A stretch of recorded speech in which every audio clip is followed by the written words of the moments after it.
Sí, pero ¿el de siempre? ¿Hay otras maneras de conocer la actualidad y buscar respuestas a las dudas que tenemos? Nosotras pensamos que sí, y queremos que te sumes a esta conversación de No las típicas feministas. ¿Qué tal? Bienvenidos a un episodio más de No la típica feminista. Fer, un gusto volver a compartir micro contigo. ¿Cómo estás? Hola Pau, yo feliz de estar juntas en un episodio más y además estoy muy emocionada de conocer a nuestra invitada del día de hoy, que yo sé que es amiga tuya desde hace tiempo y que te hacía mucha ilusión platicar con ella. Totalmente. Pues bueno, así como en otros episodios hemos dicho que era la época del paulinismo, cuando estaba Pau Suárez del Real, ahora vamos a apostar por lo Núñez, que aunque Olivia Núñez, que es nuestra invitada de hoy, no nos consta que sea legalmente mi prima, ya nos hemos adoptado mutuamente. Olivia, ¿qué tal? ¿Cómo estás? Muchas gracias por venir. Pues feliz de estar aquí. Cuando oí el título de este podcast, de este esfuerzo, No la típica feminista, yo dije, ya, me define, yo quiero estar ahí, tengo que hablar de ella, así que encantada de estar con ustedes, además muy agradecida por el espacio que dan para hablar de estos temas. Muchísimas gracias. Además, en este momento, y espero que sea así por muchos años, Olivia y yo coincidimos con que vivimos en Madrid y trabajamos en la misma universidad, que es la Universidad Francisco de Vitoria. Pero bueno, ya les decía al equipazo, ¿no?, que yo invitaba a Olivia porque desde hace muchos años admiro mucho su recorrido, su buen hacer en tantas áreas. Y Olivia, me encantaría que te presentaras, pero ya irle diciendo a la gente que con buena fe nos escucha, que hoy de lo que queremos hablar es de ese desarrollo de la mujer en los proyectos que llevamos en el corazón, ¿no? Entonces, para mí, y creo que para la gente que te conoce, tú eres un referente de apostar por esas buenas intuiciones en la mente, grandes deseos en el corazón y apostar por el tema, ¿no? Cueste lo que cueste. Entonces, ¿te quieres presentar?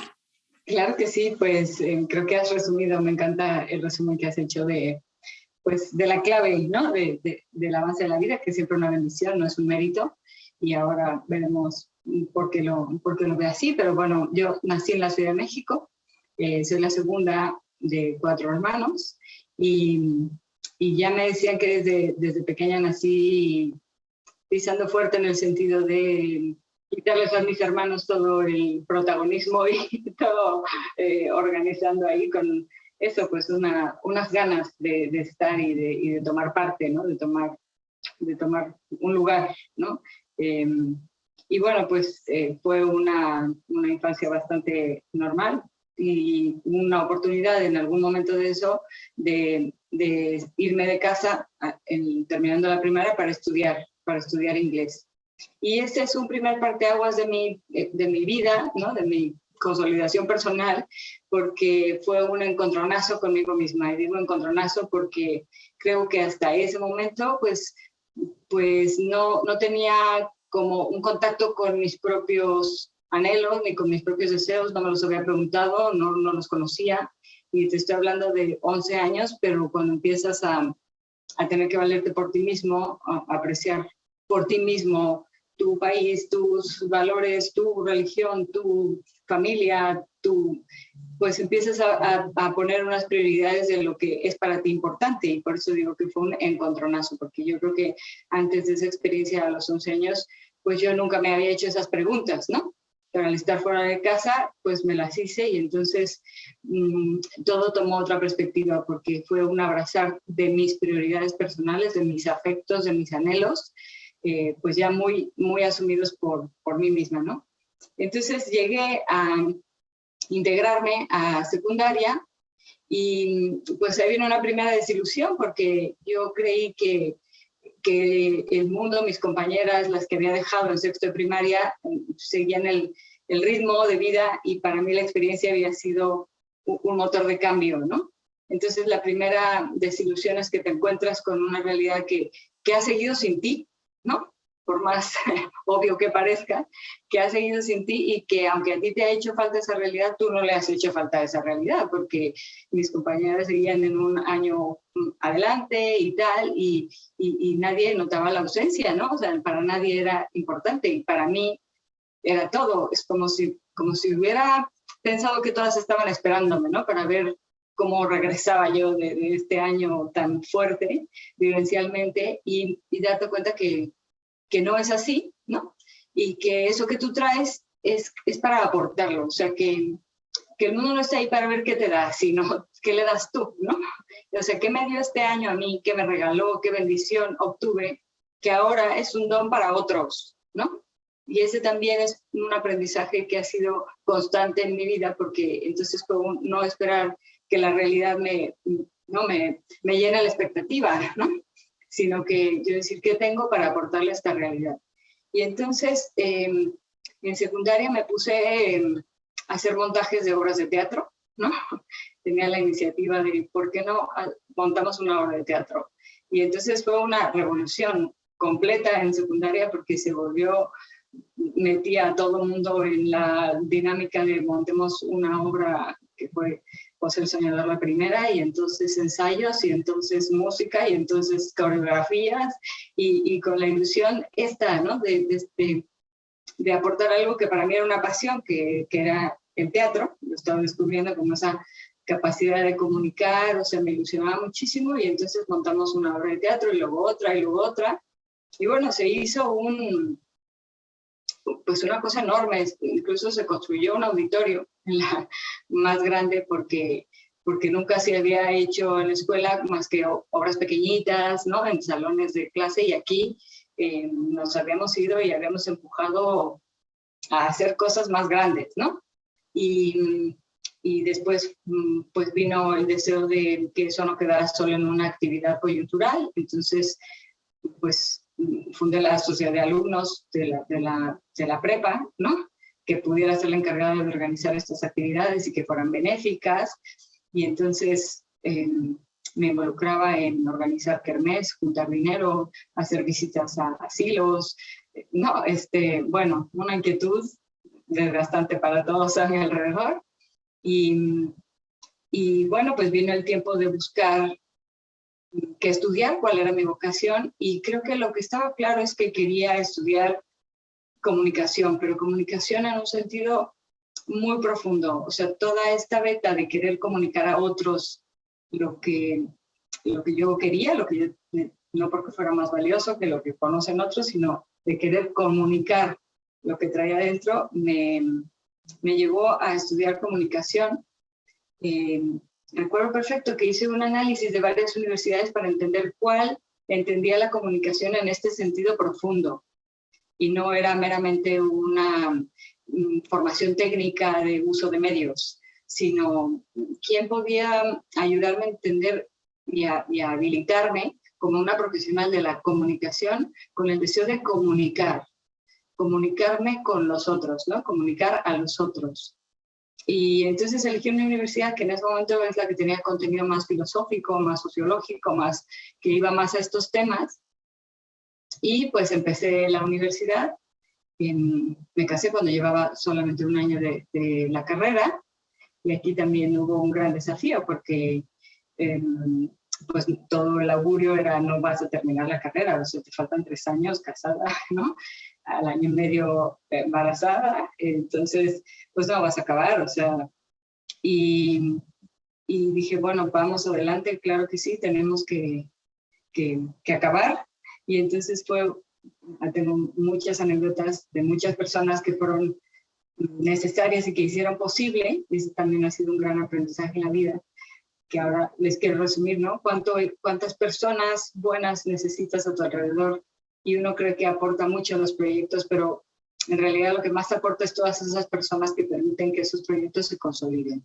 Solo para ponerles un ejemplo, mi papá se iba conmigo a la universidad con el bambineto y me esperaba en la cafetería con el bambineto mientras yo subía y bajaba clase, ¿no?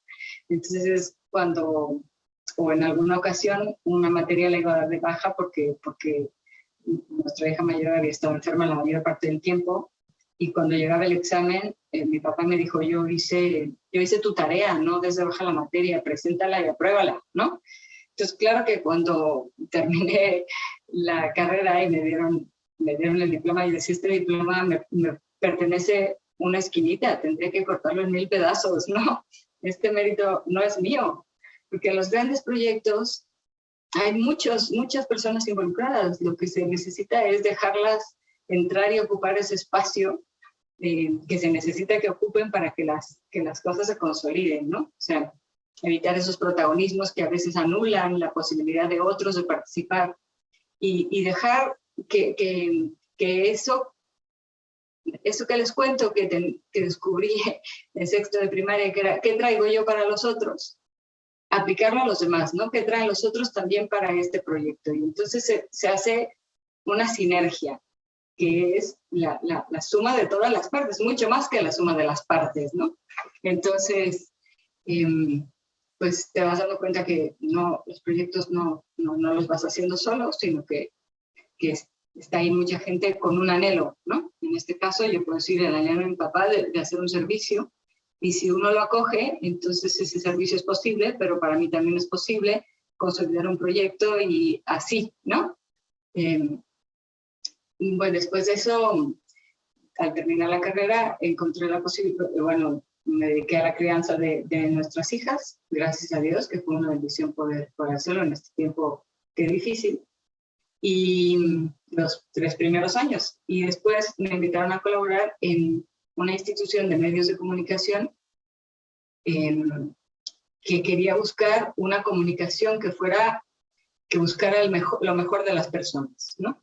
Porque claro, a la mitad de la carrera de comunicación, con una realidad familiar, dos niñas pequeñitas, yo decía, ¿para qué terminar de estudiar si nunca voy a poder ejercer esta carrera que es demandante, que requiere tiempo, que no es para nada compatible con una familia?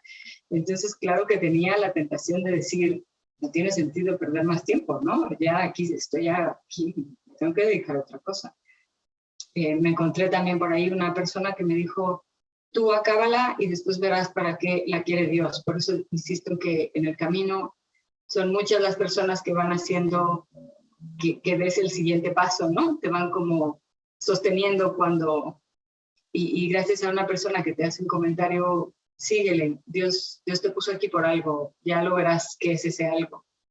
Y cuando llegó esta invitación a participar en A Favor de lo Mejor, una institución que buscaba lo mejor de los medios de comunicación, cuando se veía ya que la violencia en los medios, el deterioro de todo lo que se comunica, iba en marcha, yo dije, bueno, esto es para lo que estudié comunicación, y esto sí que es compatible con la familia.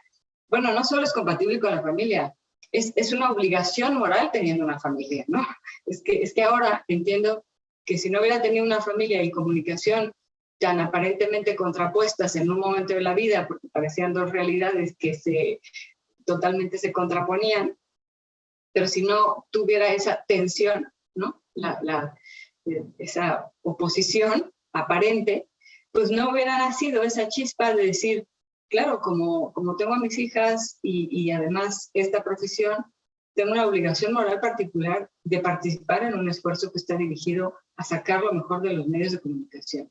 Entonces me metí a Favor de lo Mejor, en donde trabajé durante 11 años y en donde se gestaron muchos proyectos. Uno de ellos fue un programa de educación de medios para niños, que fue precioso porque fue estudiar cómo puede ser que un niño tenga un pensamiento crítico frente a los medios de comunicación. Pero bueno, una belleza lo que iba descubriendo, ¿no? Con esto. Por la confianza de una persona, John Lorenzo Servig, que en paz descanse y además en muy buen lugar estar escuchándonos, él me dijo, tienes que escribir en el periódico, te vamos a abrir un espacio para que escribas en el periódico. Y entonces me invitó a colaborar para tener una columna semanal de cine con valores, ¿no? Entonces, recuerdo perfecto que me invitó a la cita sin haberme advertido para qué era la cita.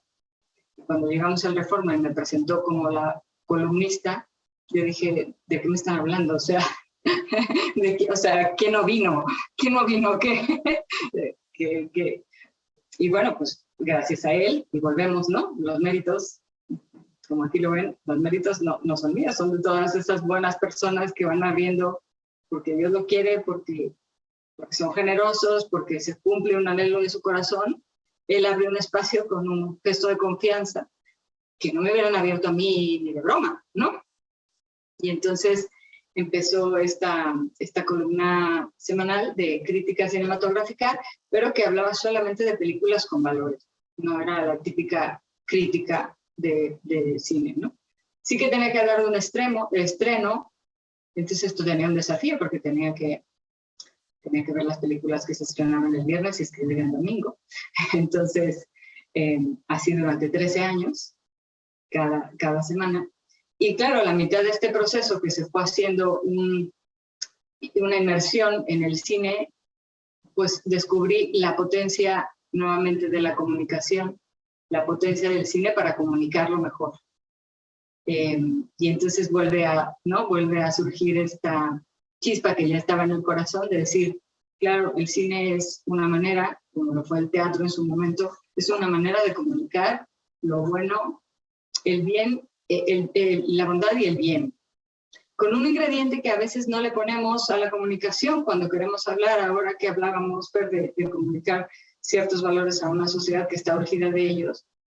Y yo reconozco que nos ha faltado el dato de la belleza, ¿no?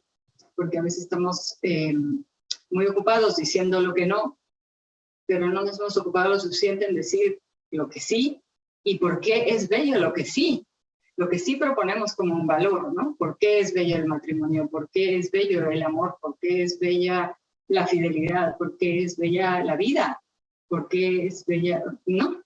Y entonces el cine apareció como una posibilidad de mostrar con belleza el bien y la verdad, ¿no? El bien y la bondad.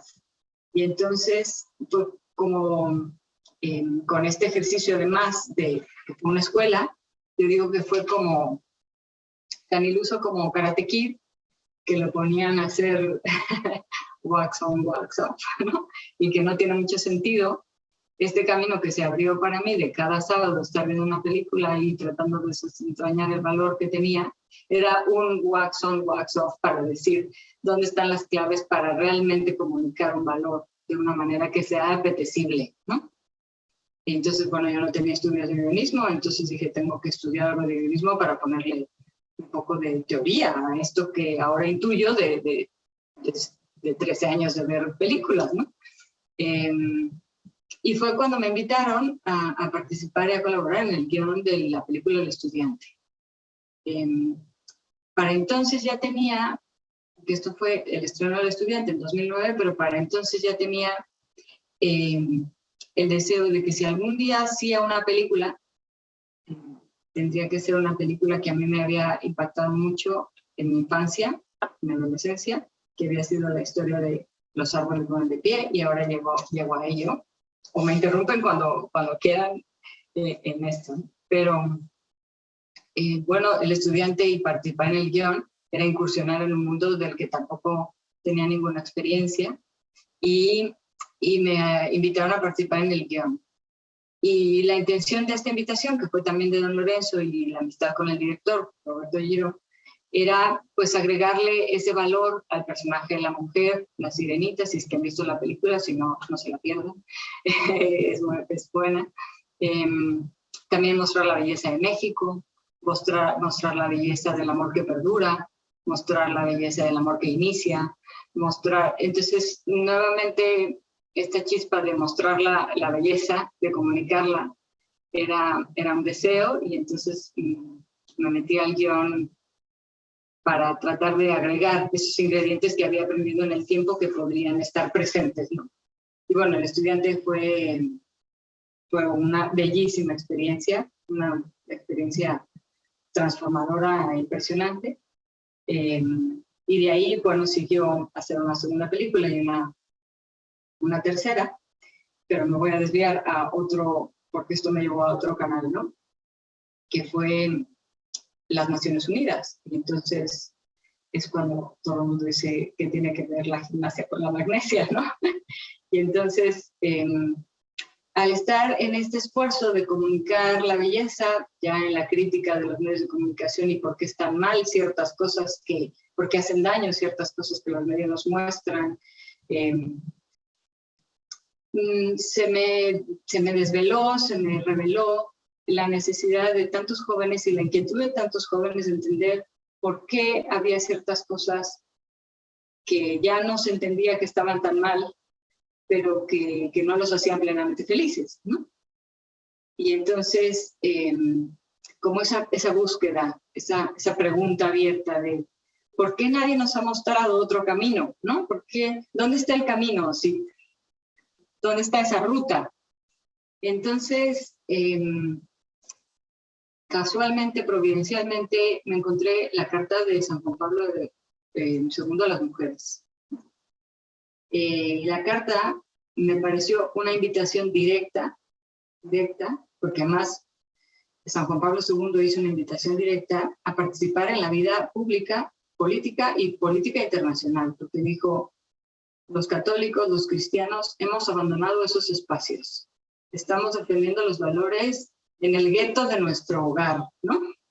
Haciendo de nuestros hogares un gueto y creyendo que con proteger a nuestros hijos de esos antivalores de la cultura de la muerte, estamos haciendo ya lo suficiente.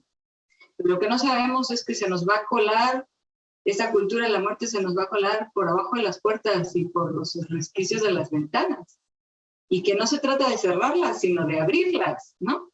Se trata de salir a ese mundo que hemos abandonado, ese mundo de la política, donde se toman las decisiones, del foro de lo social, del diálogo de la sociedad, y dar ahí testimonio de la verdad de la que creemos, y dar un testimonio con belleza, no como una protesta, no como un enfrentamiento con otros que piensan distinto, sino ir a cambiar la mirada de cómo vemos a esos que piensan distinto y mostrarles que hay un camino más bello del que conocen, ¿no? Entonces, nos fuimos un primer año con 20 chicas españolas a la ONU a descubrir por qué era un foro tan importante. Y fuimos justamente a la Semana de la Mujer, ¿no? A la Conferencia Internacional de la Mujer, porque habíamos oído sin entender demasiado, ¿eh? Esta fue una osadía, que ahí se gestaban decisiones muy importantes que tenían que ver con la vida, con la concepción cultural de la complementariedad del hombre y la mujer, con la construcción cultural malentendida de una feminidad, no la típica feminista, o sí la típica feminista, que se construía y se cocinaba justo ahí, ¿no? Y que en estos foros todos hablaban de eso, iban caminando como en una construcción de una cultura conveniente, muchas veces que proviene del dolor o del interés, ¿no? O de una intención desviada, involuntaria o voluntaria, pero que el error no era ese, sino que el error era que nosotros, con un anhelo distinto en el corazón, no estábamos ahí. No estábamos hablando de las cosas buenas, no estábamos hablando de por qué el camino que nosotros conocemos, que también es un don, es un camino de plenitud. Y que en esa omisión, pues el mal avanzaba, ¿no? Y entonces que había que estar en esos foros y había que aprender un poco de diplomacia y había que aprender un poco de lenguaje, de cómo se estudian los documentos de la ONU, y había que aprender de su argumentación y había que aprender a sostener la víscera cuando nos daba muchísimo coraje que alguien pensara tan distinto y nos ofendiera tanto, para mirarlo con misericordia y decir, qué pena, no conoce el rostro del amor, ¿no? No lo conoce y habla desde el dolor. Entonces, no sé, Fer, si vamos bien o quieres. Yo quería preguntarte cuánto tiempo o durante cuántos años estuviste yendo a la ONU en este ejercicio de, pues, ir llevando chavas. Pues mira, fuimos 12 años. Al final han pasado por esa experiencia alrededor de 1.900 jóvenes, porque fue subiendo el número cada año de participantes sin ningún tipo de promoción, pero empezó a sumarse grupos de diferentes partes del mundo. Llevamos grupos hasta de 170 chicos en algún año. Dejamos de ir el año que la pandemia cerró la posibilidad de la sociedad civil de participar en la ONU. y pensamos regresar, porque se nos cerraron las puertas, porque cada año ver la transformación de estos jóvenes que a lo mejor tenían ciertos ideales claros en la cabeza, pero que no habían hecho suyos, como no habían bajado al corazón el anhelo de la verdad. Eso pasaba, entonces tienen que vivir esta experiencia. Esto tiene que dejar de ser el discurso de mi mamá o del colegio y tiene que ser una misión de vida que yo descubra, ¿no? ¿Qué me querías preguntar? Oye, Olivia, ¿y hay algo que tú hayas aprendido escuchando a gente que no piensa como tú? O sea, algo que dices, oye, después de 12 años yendo, pues este enfoque nunca me lo había planteado, o este escenario se hizo más amplio ahora que escuché a gente con la que sigo sin pensar como ellos, pero el encuentro pues justo siempre es bilateral, ¿no? Totalmente. Yo creo que una cosa que aprendimos es que casi en todos los casos queremos llegar al mismo lugar. O sea, que es increíble, pero estamos buscando de una manera equivocada una finalidad aparentemente la misma, ¿no?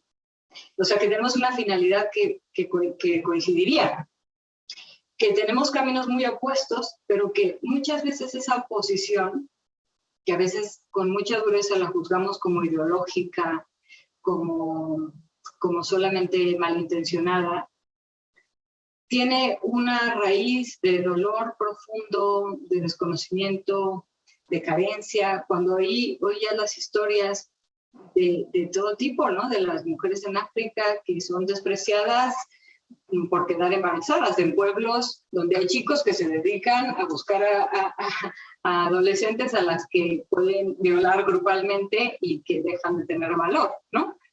Y que en medio de esa realidad hay una religiosa que lo que se dedica es ayudarlas a tener a esos hijos y volver a sentirse amadas. Y ¿no? Entonces decías, entre el trigo y la cizaña, ¿no? Aquí hay un mundo de muchísimo dolor, de un desconocimiento del amor verdadero. Entonces, nuestro programa consistía en una formación intelectual, pero por primera vez yo entendí que no había que cambiar tanto las ideas, sino que había que cambiar el corazón. Y no el del otro, sino el propio. El propio. Es encontrar un espacio de acogida a esa persona que ya la veo y la etiqueto, y es una feminista ideologizada y es contra la vida y tal, y tal, y tal, y tal. Y ya me convertí en un monstruo frente a ella, ¿no? Y viceversa, entonces, ¿no? Y viceversa. Entonces, ahora me quieres preguntar algo, pero se los puedo contar en una minuto, si quieres. Sí, no, bueno, yo iba a pasar ya a otra pregunta, pero si quieres terminar esta idea, dale. Bueno, pues esta transformación del corazón y del propio corazón, porque lo que íbamos no era cambiar el mundo, sino cambiarnos frente al mundo, que si se fijan se conecta con las experiencias anteriores como de reconocer el don, ¿no? Y que tiene que ser dado a otros, y por eso Dios lo va permitiendo. Recuerdo que estaba en un grupo de nuestros chicos, estaban en la ONU y se quedaron como voluntarios para las discusiones que iban a hacer de medianoche. Y entonces un poco entre la adrenalina de que, claro, no puedes entrar a la sala de resoluciones, pero estaban fuera y del otro lado sentados en el piso, ¿no? Estaban los contrarios, ¿no? Y entonces un grupo de chicos, pro vida, tal, aquí esperando ver si salían delegados para aconsejarles para tal, entre rezando, entre haciendo presencia, y del otro lado, literalmente, ¿no? Del pasillo, el bando contrario, ¿no? Por decirlo de alguna manera. Y entonces, una de nuestras chicas llamó hacia afuera y dijo, ya está cerrado todo aquí adentro de la ONU, es 2 de la mañana, por favor, háganos llegar unas pizzas o comida, hagan algo por nosotros, los que estamos afuera, ¿no? Conseguimos unas pizzas y eso sí que les dejaron entrar. Y cuando entraron las pizzas para el grupo de nuestros chicos, lo primero que fue ofrecerlo a los chicos del otro lado y se sentaron juntos a cenar pizza, todos, porque compartían la misma hambre, ¿no? Y para mí, que me emociona al contárselos, digo, esta es la transformación que se busca, porque es que si no empiezas por ahí, si no cambias el corazón, no vas a cambiar la cabeza.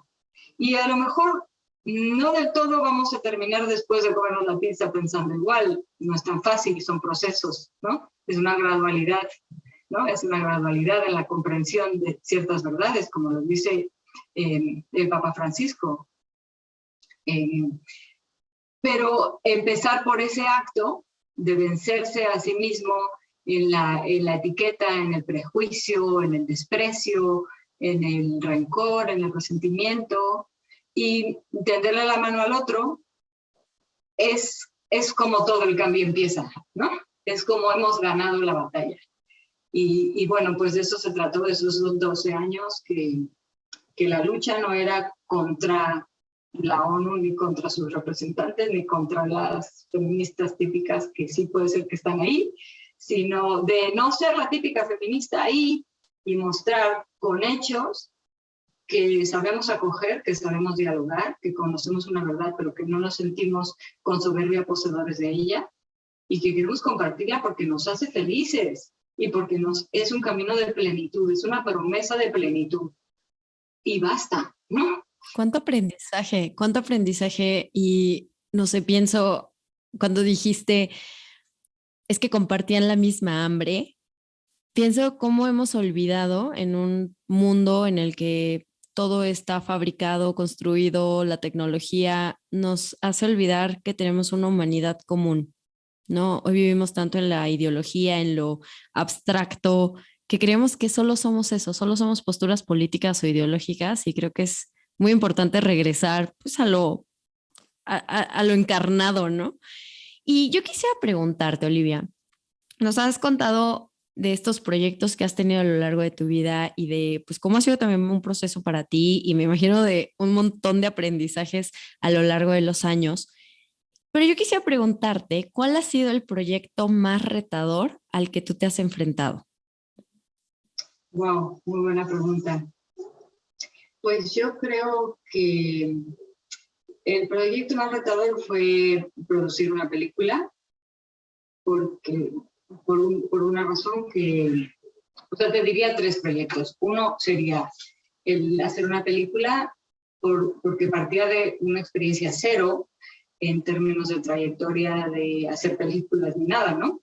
Incluso para comprar los derechos de la película que yo iba a hacer me decían, pues dinos tu trayectoria como cineasta para ver si tenemos los derechos, ¿no? Y yo decía, mi trayectoria de cineasta es una carpeta vacía, no tiene ni hojas, ¿no? No puedo decir nada, ¿no? Entonces, fue desafiante porque fue partir de cero, dejarse guiar por los que saben, y yo concentrarme en lo que yo quería comunicar, pero pues rodearse de los que saben de ese mundo. Entonces fue desafiante, fue precioso, porque no sabía nada de ese tema, y creo que tampoco aprendí nada, pero yo me concentré en lo mío, que era que quería comunicar un valor, ¿no? El proyecto más desafiante en términos de virtud, ¿no? De virtud, de relación, yo creo que ha sido el de la ONU, pues por esto que digo, o sea, doblegar el ego para abrirse al otro, para acogerlo, para entender que no se posee la verdad completa, que no está, y que tener la humildad de decir, ay, ya esta batalla ya alguien la ha ganado por nosotros, si no estamos haciendo nada que no esté resuelto, ¿no? Que tenemos que hacer una tarea para evitar un sufrimiento, pero no es más que eso, ¿no? Tener la humildad, o sea, en términos de virtud, de encontrar la verdadera generosidad, la verdadera razón, la motivación. Ese yo creo que ha sido todo el proyecto de la ONU, porque ha sido un formar el corazón, y eso pues ha sido un proyecto desafiante en la virtud.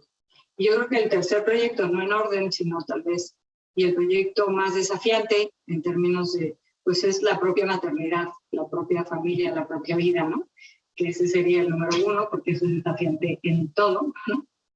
Sobre todo diría que eso es desafiante en la confianza en Dios, en que ahí sí que somos ciegos totalmente, y que somos, pues somos no merecemos, ¿no? No tenemos méritos suficientes para que Dios nos confíe una vida, ¿no? Para formarla y llevarla a buen puerto. En lo otro puedes pedir ayudas. En la familia, la confianza en Dios es el desafío mayor, ¿no? Porque tienes que confiar y caminar y ganar esa batalla de rodillas. No hay de otra manera, ¿no? Diría que esos son los tres más desafiantes. Me ha gustado mucho que decías también la importancia de rodearse de gente que sabe lo que está haciendo y valorar mucho el esfuerzo de todos los que forman parte, ¿no? Y justo hoy por la mañana alguien me decía sobre otra realidad, dice, es que esto de lo que te estoy hablando no es un cuadrado, es un cubo, ¿no? No solo tiene lo que ves, sino esto en profundidad y tal. Creo que tú has sido, pues sí, también generacionalmente, pues sí, heredera de nuevas libertades, ¿no? Pero también punta de lanza para muchas cosas que en muy pocos años, o sea, en 20, 15, 10, 5, no sé, nos parece ya bastante más normal, pero a ti te tocó abrir espacios, ¿no? Y los sigues abriendo. Y ahora se habla mucho del síndrome del impostor, ¿no? Que es curioso que también se da más entre mujeres que entre hombres. Y viene entre el sentirse nunca suficiente y nunca bastante.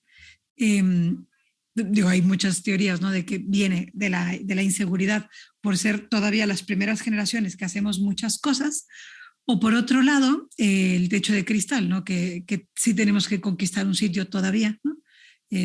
Todavía. Entonces es como una carrera el triple, ¿no? ¿Tú lo has experimentado? En caso de que sí, ¿cómo lo afrontas? ¿Qué nos puedes comentar de esto? Pues mira, tocas un tema muy importante porque efectivamente creo que fuimos una generación todavía afortunada porque tuvimos la posibilidad de comparar, ¿no? dos realidades que creo que hoy las jóvenes, y sobre todo hablo de mujeres, pero varones también, porque es una realidad de los jóvenes en general, que ya dan por sentadas muchas cosas ¿no? que nosotros todavía tuvimos la disyuntiva de decir conciliación, balance de vida, trabajo, es el momento o no. Cuando ya oyes con mucha naturalidad el decir, no, primero estudio, me realizo, me da la maestría, viajo, hago todo lo que no voy a hacer cuando me case, luego me caso, tengo hijos, ¿no? Este proyecto de vida que ya parece como muy consolidado, ¿no? Porque es el que se ha vendido como posible, y aunque tiene todavía sus desafíos a nivel ¿no? de los techos de cristal, pero bueno, parece ya una ruta muy trazada. Y todavía a mí me tocó ser de las únicas mamás que trabajaban del grupo de mis hijas, ¿no? Y entonces sostenerte en eso, en ese deseo, es difícil porque a veces ellas eran las primeras que te lo reclaman, ¿no? Que decían, y yo me acuerdo que hubo una etapa que una de mis hijas, la más chica, decía, es que siempre me da muchísima pena que trabajes porque eres la última que llega por nosotros al colegio, ¿no? Entonces me dolía muchísimo, y claro que te confrontas y dices, estaría haciendo bien esto, ¿no? Pasaron unos años y me dijo, estoy muy orgullosa de que trabajes porque lo que haces no quisiera que no lo hicieras, ¿no?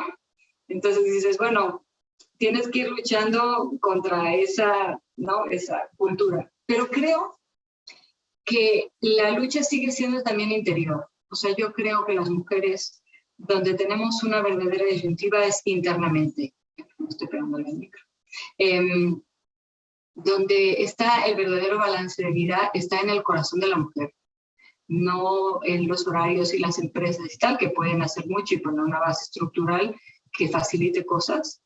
Pero yo recuerdo los primeros años trabajando en A Favor de la Mujer que me sentía muy deslumbrada por la vida del trabajo y despreciaba mi propia vida familiar, ¿no? En momentos y que tenía que rectificar mi intención, que no era un problema afuera, que era un problema adentro, ¿no? Entonces yo creo que las mujeres hoy, más que antes, tienen que tomar contacto con esa identidad femenina y resolver el conflicto que no hay, pero que se ha generado, o que hay y a veces se presenta en la vida, pero hay que resolverlo ¿no? internamente, porque ahí es donde se resuelve y donde está realmente el conflicto, el no este título del libro que decía, soy esposa, soy hija, soy trabajadora, soy profesionista, soy estudiante, soy hermana, soy madre y estoy exhausta, ¿no? Y dices, y de sentirme ¿no? exhausta porque ninguno de los roles siento que lo hago del todo, ninguno bien, ninguno me satisface y ninguno me atrevo a soltarlo. Soy cobarde también, ¿no? Porque no lo suelto y entonces quiero sostener al mundo. Y dices, no, pues la feminidad no es ser todo esto y estar exhausto, ¿no? Entonces, yo creo que el dilema está en el corazón de la mujer.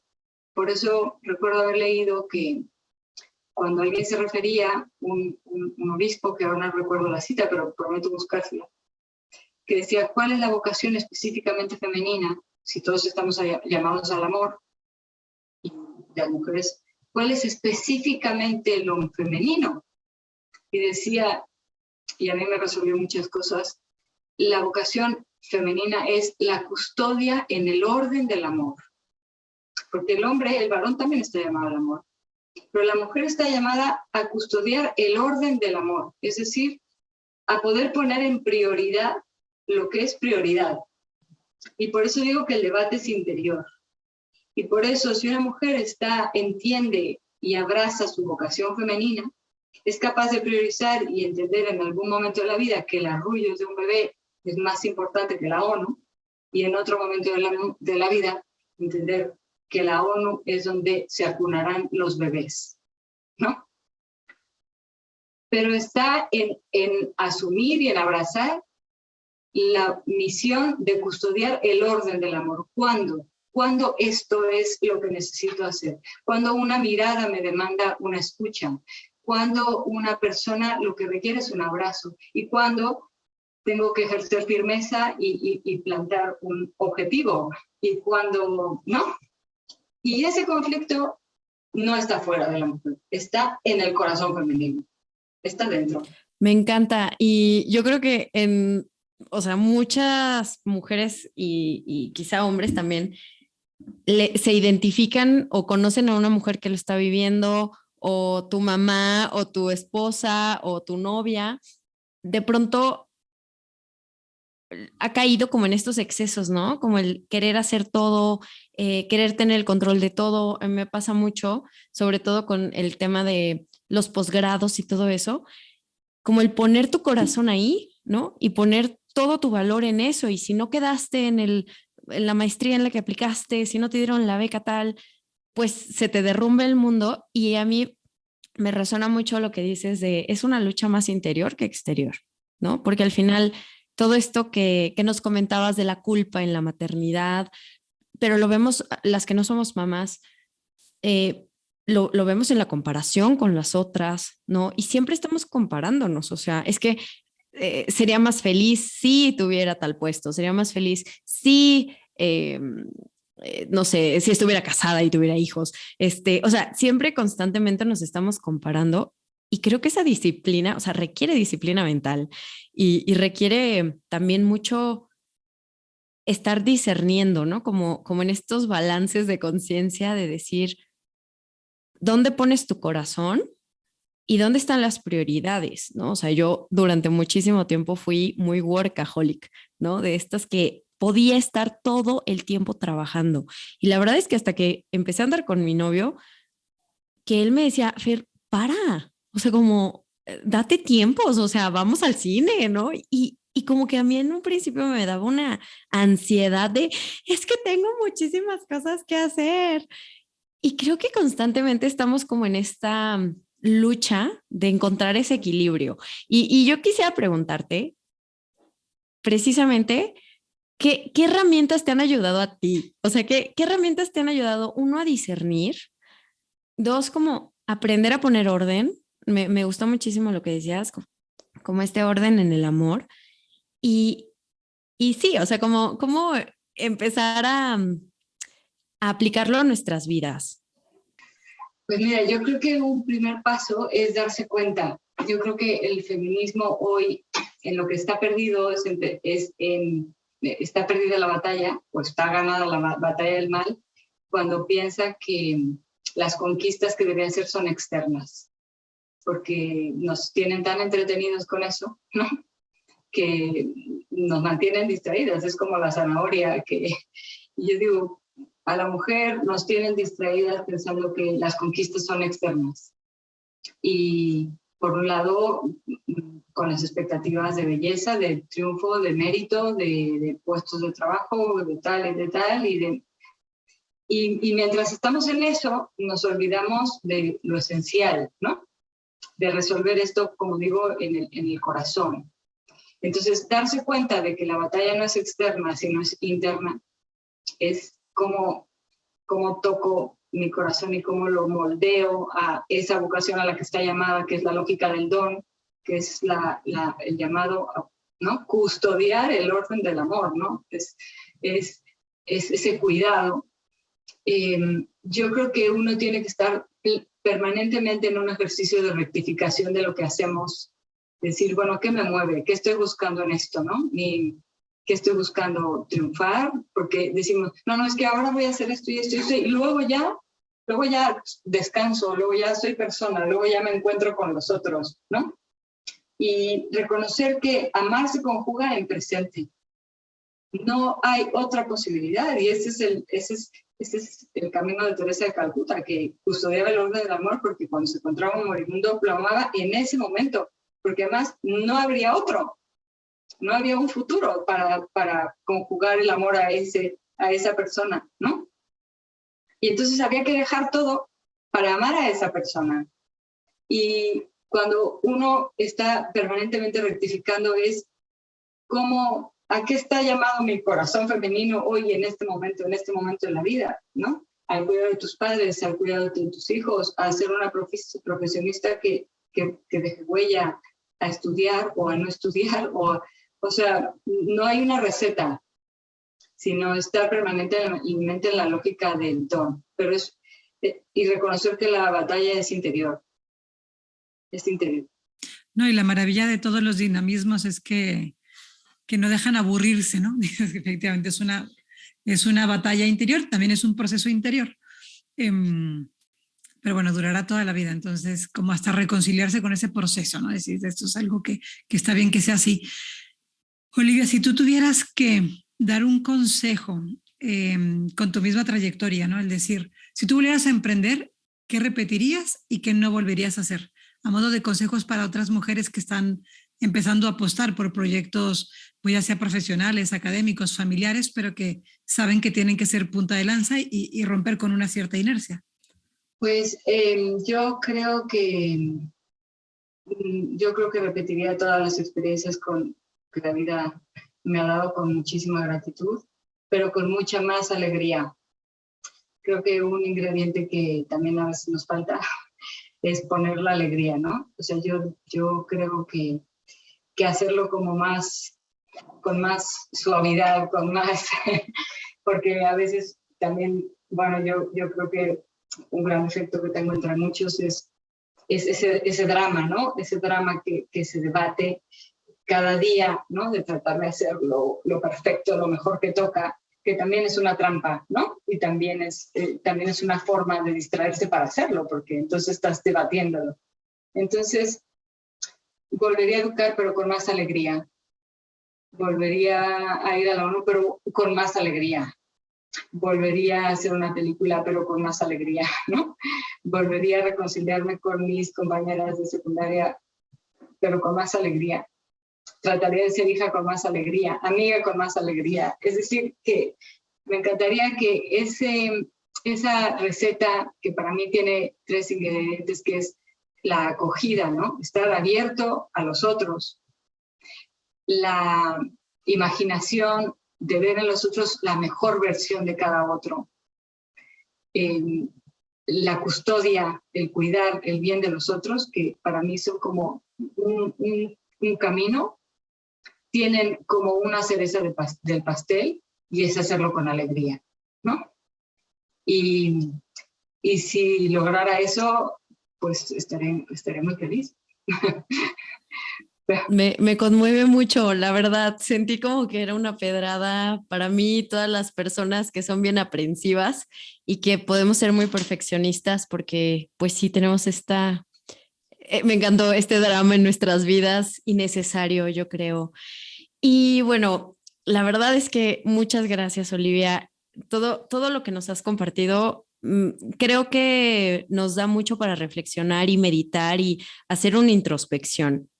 Y para ir cerrando, quisiéramos preguntarte que nos cuentes un poquito, ¿tienes algún proyecto actualmente, algún proyecto en puerta del que nos quieras contar?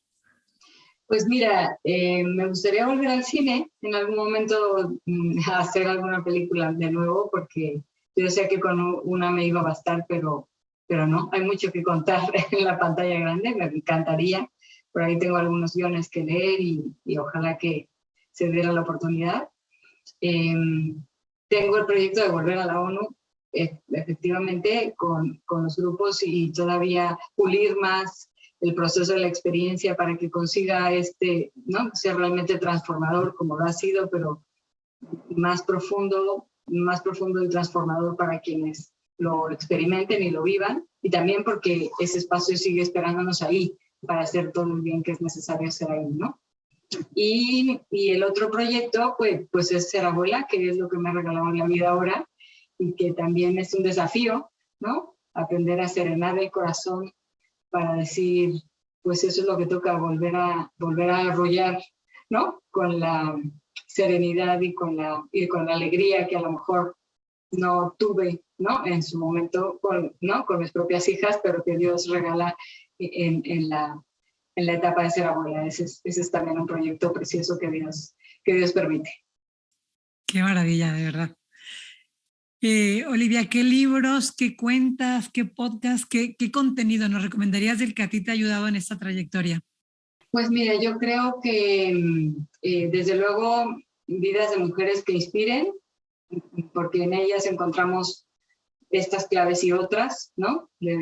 Unas en campos a lo mejor más académicos, o sea, vidas de mujeres, desde luego Juan Pablo II y todo la teología del cuerpo, pero específicamente su diálogo con las mujeres es una carta, yo no sé si sepan, pero la Carta de las Mujeres se dio a conocer el mismo año que se hizo la Plataforma de Acción de Beijing.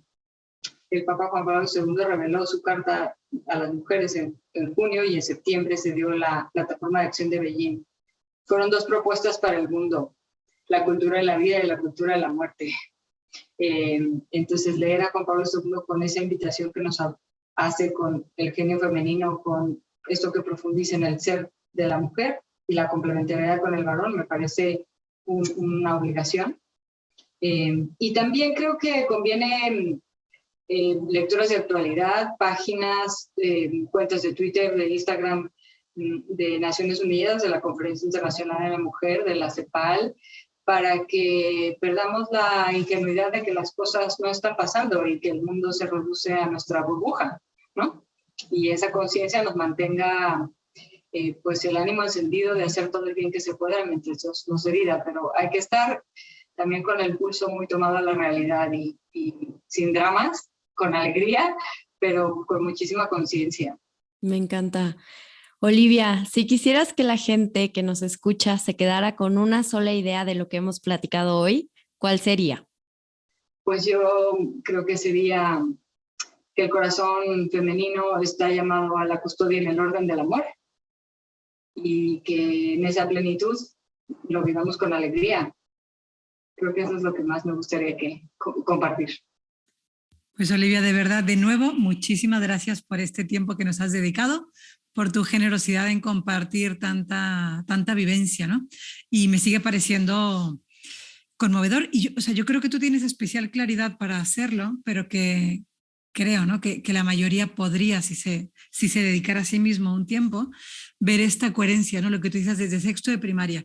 La primera oportunidad que tienes de salir podría haber sido una herida no sanada, ¿no? El decir me desgajé. Y cantidad de adultos que traen sus temas desde épocas inmemoriales, o al contrario, que creo que es lo que tú has sabido hacer, ¿no? Que es ver la posibilidad de decir, fenomenal, la realidad es la que es, pero yo me puedo plantear de una manera o de otra. Y gracias, ¿no? Porque tu respuesta no solamente ha sido, sino sigue siendo creativa y humilde, ¿no? Porque también el saberse rodear de otros enriquece siempre a los proyectos, a uno mismo y a los demás, ¿no? Entonces, de verdad que gracias y que te vamos a seguir la pista, a ver qué más proyectos nos encontramos. Pues yo gracias por este rato que me ha dado vida poder compartir y me ha dado vida también escucharlas a ustedes con este interés de que juntas comuniquemos algo. La verdad es que increíble. Muchísimas gracias. ¿Hay alguna red social en donde podamos seguir tu trabajo? Sí, bueno, tengo Twitter, es @OliviaNunes, no soy muy original. Instagram y Facebook también con mi nombre. Y Be Human, que es el proyecto de la ONU, también tiene sus redes sociales, así que también nos pueden seguir en Be Human. El proyecto se llama Be Human, Be What You Are. Buenísimo, claro que vamos a seguir todo lo que haces, estamos ansiosos de ver tu siguiente proyecto, tu siguiente película y definitivamente también que esta sirva como plataforma para ir invitando a nuevas generaciones de chicas para que se unan en este proyecto, también dejando una huella política, ¿no? Totalmente. Muchísimas gracias, Olivia, muchísimas gracias, Pau. Un gustazo, Fer. Y bueno, a todos los que nos escucharon, si este episodio les sirvió, acuérdense de compartirlo para que llegue a más personas. No olviden seguirnos en nuestras redes sociales como No La Típica Feminista, en Twitter, Facebook, Instagram, YouTube y por supuesto en todas las plataformas de streaming, Spotify, Apple Podcast, Google Podcast, etcétera, para que no se pierdan ninguno de los episodios de No Las Típicas Feministas. Cuídense mucho, muchas gracias. Hasta luego. Bye bye.